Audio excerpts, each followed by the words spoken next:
Welcome to the Suspense Files on the Sister Speak show. I'm your host, Sister Speak, recording from Dallas, Texas. How are you? And welcome to my first-time listeners, and welcome back to my regular listeners. You are listening to the Suspense Files, where we cover urban crime, urban cold cases, stories of stalking, stories of obsession. Have you ever been stalked? Have you ever had an obsession? How far are you willing to go to get next to somebody? On this evening's episode, we're going to be focusing on celebrity stalkers, the obsessed fan. Is there a serial killer in Chicago? And the 10 most prolific serial killers in the world. Your doors are locked, aren't they? What about your windows?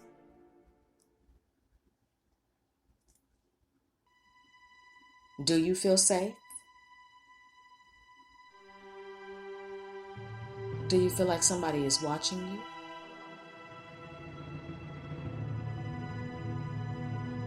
Welcome to the Suspense Files. You are listening to the Sister Speak show, and we've got you covered this evening. We're not trying to make you afraid, just aware that sometimes you really don't know who the people in your neighborhood really are. And not everybody that gives you a kiss on the lips has good intentions. We'll be right back. And don't go anywhere. We've got you.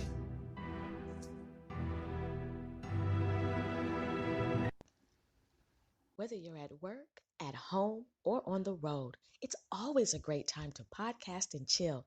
And I'm inviting you to podcast and chill with me, Sister Speak, and listen to the Sister Speak show, where contemporary meets vision, sound, and action. A talk show for great minds that create, inspire, impact, and evolve, with 6 segments that include the platform, coming to the stage, the Suspense Files, the Culture Climate, the Laugh Line, and the Tour, with over 170 episodes guaranteed to motivate you, encourage you, and have you laughing.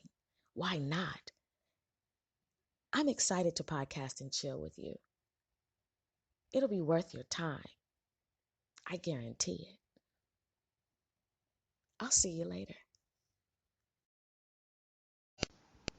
Vision, sound, action, create, inspire, impact, evolve. You are now activated. Obsession, cold cases, stalking, unsolved murders.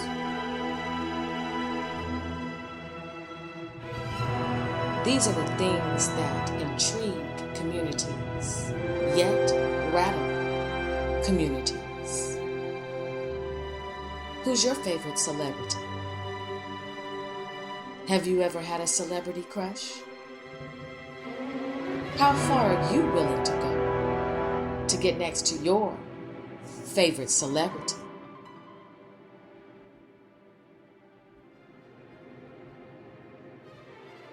Do you know anyone who has crossed the line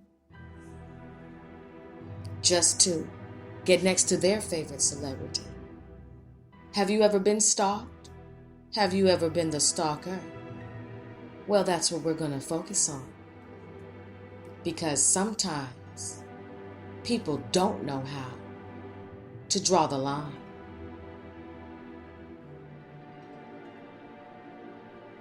This next clip that I'm going to play for you is from the Learning Channel. One young woman who will do what it takes to get next to any celebrity. I think that word is called thirsty. Some people call it obsessed. Others say it's stalking. This video is for educational purposes only. 25-year-old Vanessa Sky Ellis spends every day on the hunt for celebrities. Are you from One Direction? No? And over the past 7 years, she's managed to grab over 10,000 autographs and pictures with famous people. I'll go after whoever, whenever. That's Mario Catone. Can I get an autograph, sir, please? Celebrity spotting is the most important thing to me.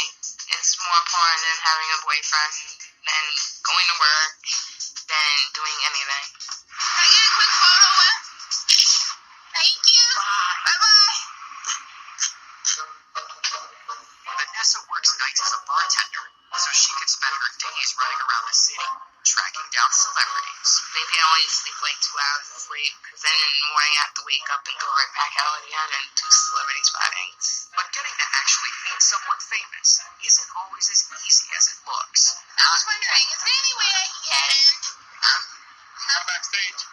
I really just want to get the photo with. It's a simple no. There's no stuff between the end and the off. Vanessa dedicates nearly 8 hours a day to hunting down stars. Her apartment walls are plastered with just a small portion of the 10,000 photos she's taken over the years. This whole entire box is full of a whole bunch of photos of celebrities, and it has about 20, 30 different boxes. I have thousands of photos. I have thousands of autographs. They're just everywhere. And she doesn't favor one star over another. A photo with political figure Al Sharpton is just as treasured as a photo with Hollywood superstar Angelina Jolie. A snapshot with Pat Sajak is just as good as meeting the Jersey Shore's Pauly D. To me, there's no such thing as a celebrity being an E-lister or a B-lister or a C-lister. They're all celebrities. Luke Perry, Green Day, Meatloaf, Alan Cumming, Zac Efron, Donny Osmond. Me getting another photo with somebody, that's me achieving. That makes me feel good. Jason Tam, Jason Tam, Jason Tam, Jason Tam. Wow. Yeah, stalking, and now he's trying to extort me for money to leave him alone. And it's like, one day I love you, then I hate you, then, every name in the book he's called me, but then he's also says, he's king, he's a descendant of King Tut, and I'm Cleopatra, and we're destined to be. Then he said, the aroma of my blood draws him to me, he can't help it. Rhonda, I see you shuddering over there. It's pretty scary stuff. It's very scary stuff, and it's so typical of someone who's suffering from what we call erotomania. And the problem with the people, the stalkers who are erotomanic, they focus on the celebrity. And the celebrities are so easy to find nowadays with Twitter and with YouTube. And they believe that there is a connection, that it's ordained somewhere that they be together, that they have this relationship. And they have to have some contact first for it really to flare, right? Is that typically how it works? Not necessarily, because... Well, is Twitter enough of a connection these days? But that's enough to cause it to flare, maybe? Maybe nowadays, Yeah. but think back to Rebecca Schaeffer and Robert Bardo. And Rebecca Schaeffer was the young actress who was on My Sister Sam back in the late 80s, and Robert Bardo fixated on her. She was on TV. He saw her every week and believed that there was this connection.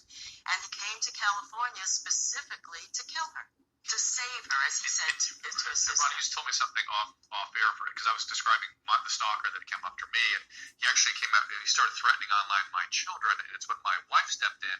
She had a detective next to him. She called him into her office and read this. She goes, now look, I'm not afraid to die. You need to do something about this guy, or I'm going to. And God bless you, Susan. That's what really sprung them to action. They were very good. They took it very, very seriously. It is something that doesn't just happen to the celebrities, though, is it? No, I think 3.4 million people a year are stalked in the United States. That came out of the Department of Justice. The majority of those people who are being stalked are everyday people.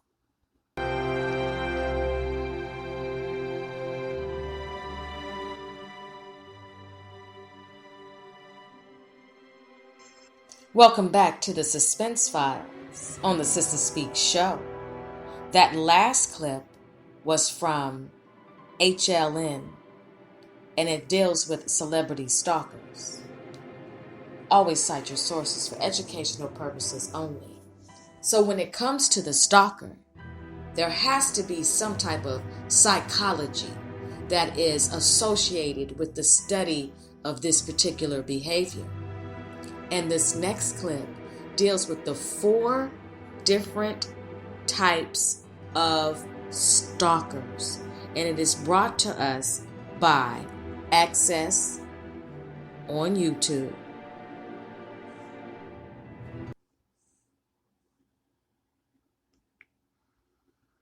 Stalkers are resourceful, manipulative, tend to be average or oftentimes above average intelligence. In my research, we've identified 4 different categories of stalker: the intimate stalker, the acquaintance stalker, the public figure or celebrity stalker, and the private stranger stalker. Dr. Chris Mohanty has interviewed many accused stalkers over his expansive career working with the LAPD. In both the public figure and the private stranger cases, 2 categories of stalkers who have not usually met or know their victims. Ordinarily, these individuals have major mental illness. They hallucinate, they hear things, they see things. Dr. Mohanty has worked on stalking cases involving high-profile celebrities.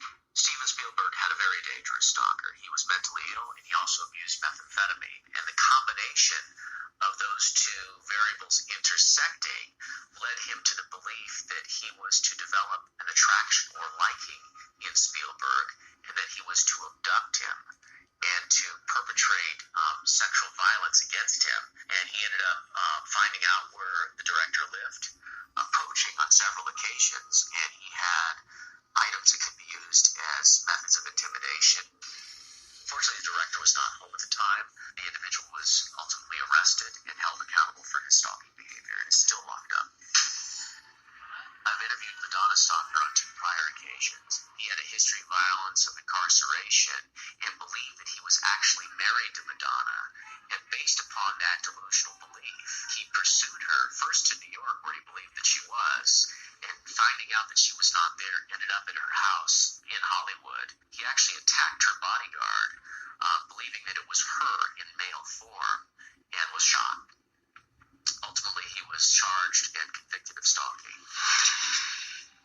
But there's a misconception that it's only celebrities who are victims. Truth is, the worst and the most dangerous cases are intimate stalking cases. What happened to Amy Harwick is an example of but her stalker was an intimate stalker. The man who was accused of killing her was somebody that she'd had a relationship with. And the truth is, in America and throughout the world, the most dangerous stalkers are the everyday ex-boyfriends, ex-girlfriends who can't let go.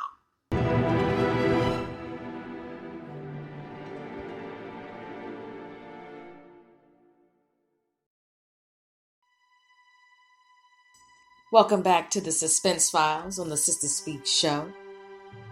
As you can see, it has to deal with the mind state. Some people will stop at nothing to get what they want. And then in respect of a person, place, or thing, there's never going to be a respect of that. There are several laws that have been put into place to protect people. There are anti-stalking laws that are in every state. And if you are the victim of a stalker, please check out your local legislation, go to your district attorney and get a protective order. Do everything you can to protect yourself, to establish boundaries.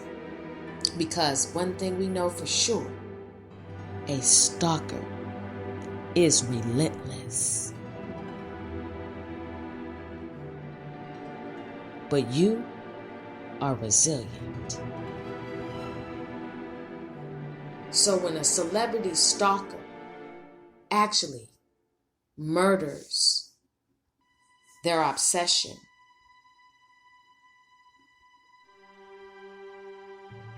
There are consequences that are set in place for said perpetrator. The scariest part of it is you're just doing your job. But for some reason, somebody has become obsessed with you. You don't even have to be a celebrity. You could just be going to the store, to the mall, to the gas station, anywhere, and somebody may become fixated on you. Once again, have you ever been stalked? Have you been in an obsessive relationship? Are you the stalker? Well, we know that stalking leads to death. And if you're not careful, you may become the victim. In the urban community, there are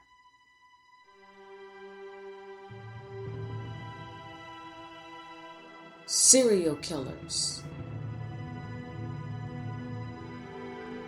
that are still on the loose. And then there are some who have been caught. We're not fully aware of who we are around and who we are working with, who we are dating.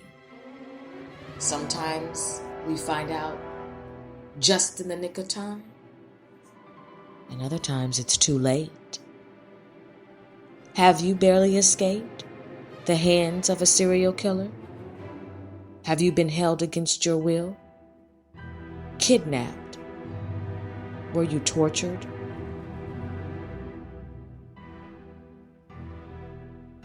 To be the victim and to survive, you are a champion. But there are some who didn't. A serial killer targets his victims and thinks that he can outsmart the detectives, thinks that he can outsmart the media, the community. Invincible, the power from being able to stalk their victims and take their lives after sexually abusing them, mutilating them, discarding them like trash. Not even an ounce of compassion. Nothing but a demonic, wicked spirit devouring victims. You never know when they'll strike. You never even know how they'll strike. Sometimes it's instantly, and sometimes it's gradually. But for the victims of these serial killers, the question is, did they see it coming? Did they have a chance? And what can we do to be vigilant in our communities to protect all women in our communities from predators such as serial killers? You have to be rather wicked to make any type of top 10 serial killer list. Before we get into the list, we're going to listen to this clip. This clip focuses on the urgent, pressing need to apprehend one or two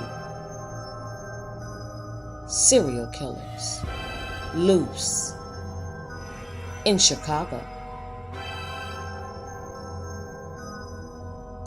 This next audio clip is brought to us by the Vice channel on YouTube. Is there a serial killer in Chicago?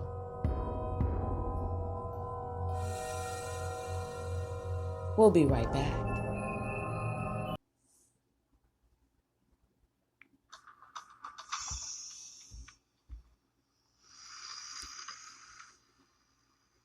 In winter of 2016, a young woman's body was found burning in the alley somewhere in this area behind these homes. One was found here, one was found a few blocks away. A few blocks that way and further south might be where you find another story. Mickey Kendall was born and raised in Chicago. She's a well-known feminist author who has spent much of her adult life fighting for police accountability. Were most of the bodies found in sort of spaces like this? Yeah, Chicago lots are long. They're not that wide, but they're pretty long. If you're in the front of the house and it starts behind your garage, you might have no idea what's happening until you smell the smoke, by which point there's not any evidence left. And with no police patrols, you could literally get away with murder. And people are. In November 2007, two women were found strangled in burning dumpsters near Washington Park on the south side. They had been killed within 48 hours of one another. Those cases, and at least 4 others we found over a 10-year period, were never solved. The default right now is just looking at all of the murders this century. Tom Hargrove is also a Chicago native and the co-founder of the Murder Accountability Project, a database that tracks unsolved murders around the country. Tom and his partner, a retired FBI agent, built an algorithm that allows him to identify and track patterns in homicides. What does your algorithm show you about pattern killings in Chicago? The algorithm is signaling red alert that there have been far too many strangulation murders, mostly of African American women whose crimes went unsolved. No arrest was made. But tracking unsolved murders isn't an easy task. Cities and states are not required to report their clearance rates. That's a percentage of murders solved. Is there a link between a low clearance rate and the prevalence of serial killers? I can tell you that a killer is more likely to get away with a series of murders in a place that has a low clearance rate. If you do a poor job catching killers, you're going to do a poor job catching serial killers. What is the incentive for a state to not report its murder statistics? The data may not make you look good, as it turns out was the case in Illinois. Illinois has the worst clearance rate of any state in the nation. Unsolved murders aren't anything new in Chicago. The city has solved less than 20% of its murders over the past 30 years. The number is a bit hazy because Chicago stopped reporting their clearance rates in 1995. By comparison, other major cities like Los Angeles and New York report clearance rates at about 70%.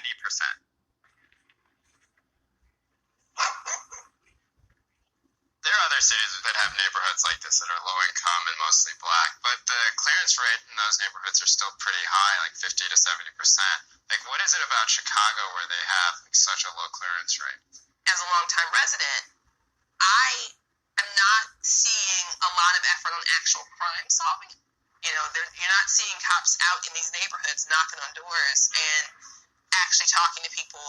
Most of the time when you see the police, they're harassing you, right? If you hear on the news that someone has been harmed, shot, killed, whatever, and then you hear the phrase, the victim was gang affiliated, the victim was standing near someone gang affiliated. As far as the cops are concerned, no humans were involved. But at a certain point, you have to start asking, who's putting bodies in garbage cans? This would be an important question.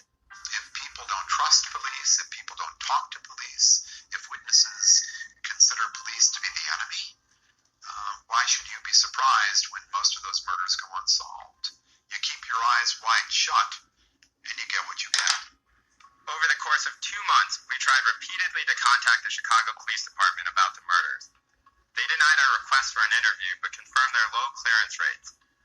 To this piece was slated to air, they offered a series of bizarre, conflicting statements. But in the end, they said, quote, based upon what CPD detectives know as part of their concurrent investigations into the separate homicide incidents highlighted by Vice News, there is absolutely no information to suggest that this is the work of an active serial killer. To conclude otherwise without detailed case information known by detectives would be hyperbolic and careless. When you hear about, like, 2 bodies, you think you're nuts. When it gets to 6, and you're hearing stories about other bodies, you start to think that probably not the most common method of settling a drug dispute, right? Like, this isn't someone got shot. This isn't someone was choked or punched. This is not a common way in which someone dies. They're literally stripped naked and stuffed in a garbage can and then set on fire. That seems really specific. Why did the police not go into that community and say, hey, there are a bunch of women that were found strangled in burning dumpsters. Perhaps you should be more careful? For a lot of reasons. They don't want to cause panic. They don't also want the increased scrutiny that announcing that we have a serial killer brings. So the Justice Department recommends that when a serial killer has been detected, that a public warning be issued. So let me issue a warning. I believe that there are probably more than one serial killer active in Chicago.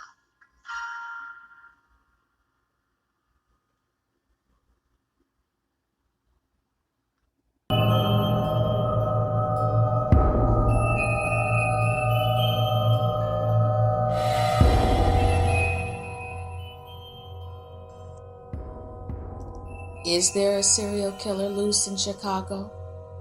Is there more than one? Why aren't the Chicago Police Department more actively investigating? Is it because these are women of color who are going missing and ending up dead?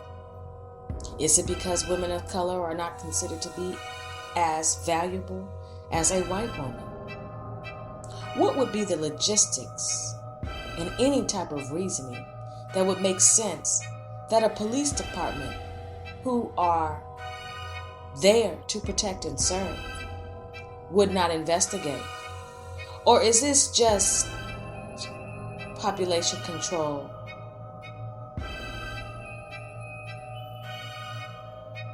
The Suspense Files.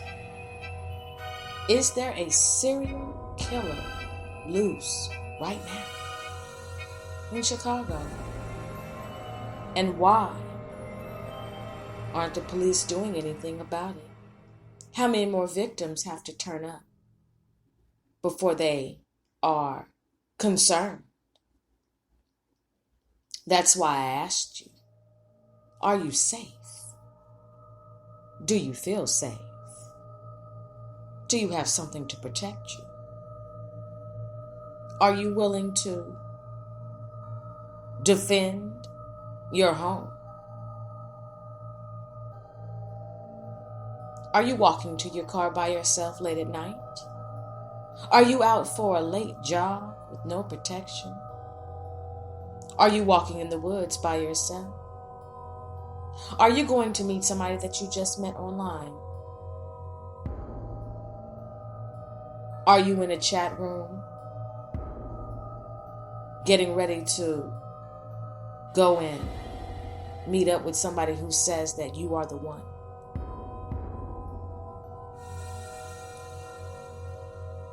See,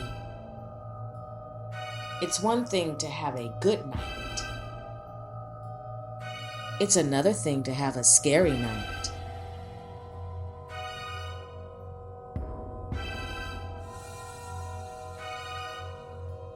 And that's what happened. One night, one day, a plethora of victims met the 10 most prolific serial killers. And I was able to gather this data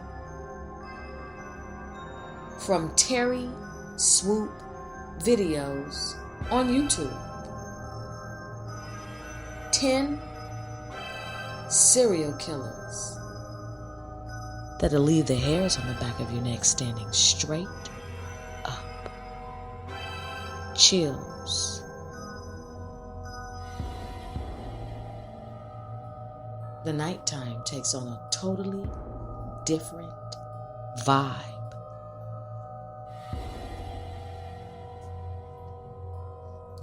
We'll be right back after this commercial break.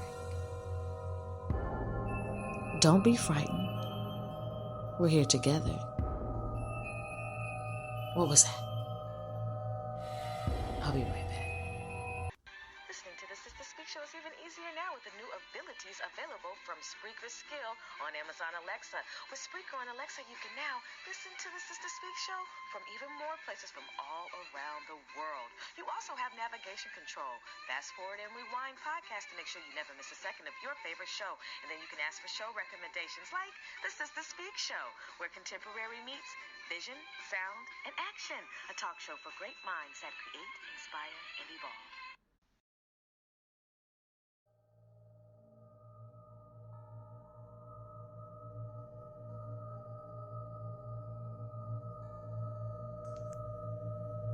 Welcome back to the Suspense Files. 10 serial killers, black serial killers, that shocked and rocked the urban communities and abroad. Some say the victims never saw them coming. Some say they should have known better. I say, beware. Number 10. Alfred Gaynor. 10 victims from 1995 to 1998. He was convicted to serve life sentences, 8 to be exact. Number 9. Cleophas Prince Jr., the Claremont Killer, sentenced to death for killing 8 white women in San Diego from January to September 1990. Multiple books have been written about his crimes. Number 8. Chester Turner, 2007, convicted of the murders of 10 women in Los Angeles, then 4 additional murders in 2014, called one of the most prolific serial killers in the city's history. Number 7. Coral Eugene Watts, the Sunday morning slasher, killed 22 women in Houston, Texas, and Michigan. He died while serving 2 consecutive life sentences. Number 6. Lonnie Franklin, the Grim Sleeper. He killed 25 black women in Los Angeles. In 2016, he received the death penalty. Number 5. Maury Travis killed 17 black women from 2000 to 2002 in St. Louis. He committed suicide while the police arrested him. Number 4. Anthony Sowell, the Cleveland Strangler, killed 13 black women and hid their dead bodies in his house. Number 3. Wayne Williams, from the Atlanta child murders, called the Atlanta Child Killer, a pedophile who killed 28 black boys from 1979 to 1981. He's serving 2 consecutive life terms since 1982. Number 2, Moses Sithole, from South Africa, 38 murders, 40 rapes, 6 robberies. His sentence ends in 4,407, but he can apply for parole in 2,927.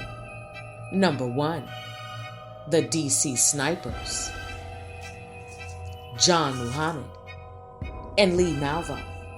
From October 2002, killed 13 people in Maryland and Virginia and DC.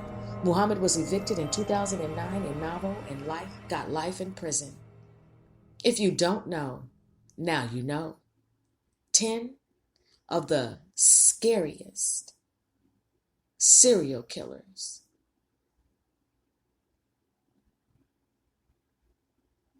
Don't get caught slipping.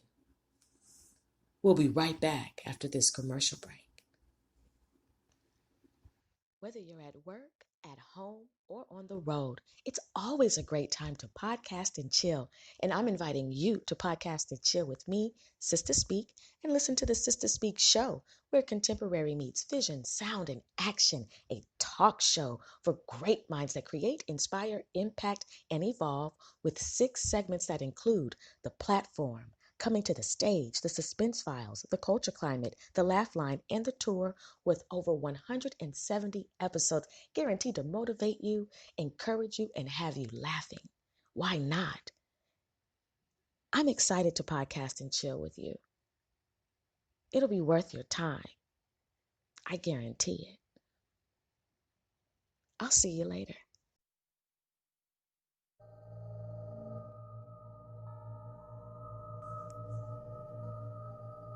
Welcome back to the Suspense Files on the Sister Speak show, where we cover urban crime, urban cold cases, obsession, and stalking.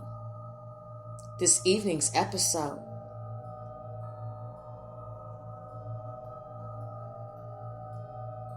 shouldn't have you shaking.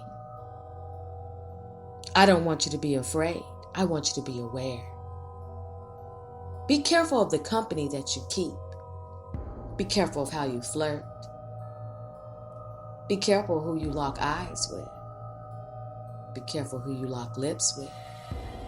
Because sometimes they have a secret that only comes out at nighttime. Don't be the next victim. Don't let anybody that you know be the next victim. Stay educated, stay aware. Take self-defense classes. Get armed. And don't be afraid to stand your ground. But make sure that you're paying attention, because you never know who's watching you. You never know who's wanting you. And you never know who's willing to do whatever it takes to have you obsessed, stalking, serial killing,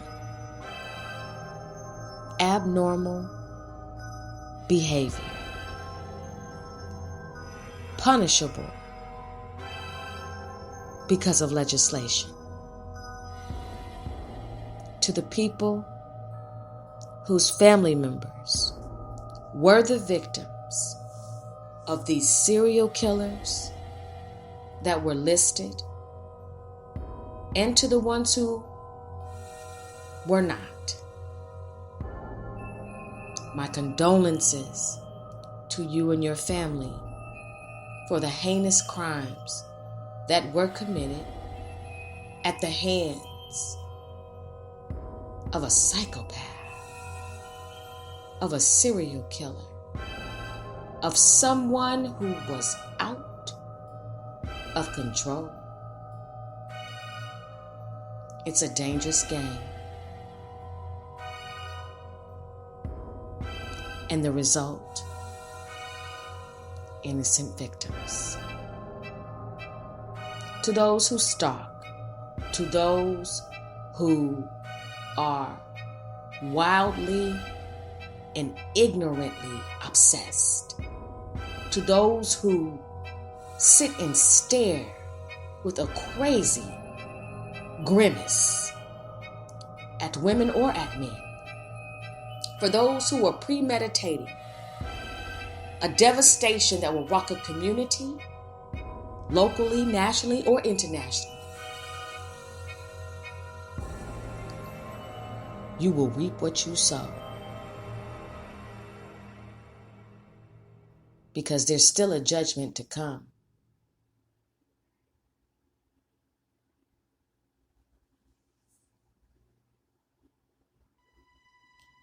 Thank you for listening to the Suspense Files on the Sister Speak show. I am your host, Sister Speak. I thank you for being a closely listening audience this evening. This is just part one. We're not finished. This is just the icebreaker. We're going to get more into it because there are more stories that need to be told. And there are survivors, and those stories must be told as well. To the urban community, be sober, be vigilant, be careful, be aware, because you never know who's going to be next. Be encouraged.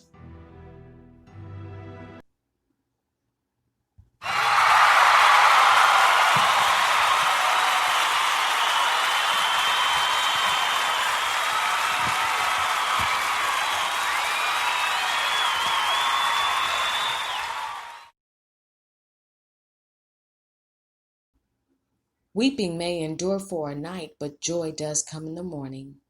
Yea, though I walk through the valley of the shadow of death, I will fear no evil, for thou art with me.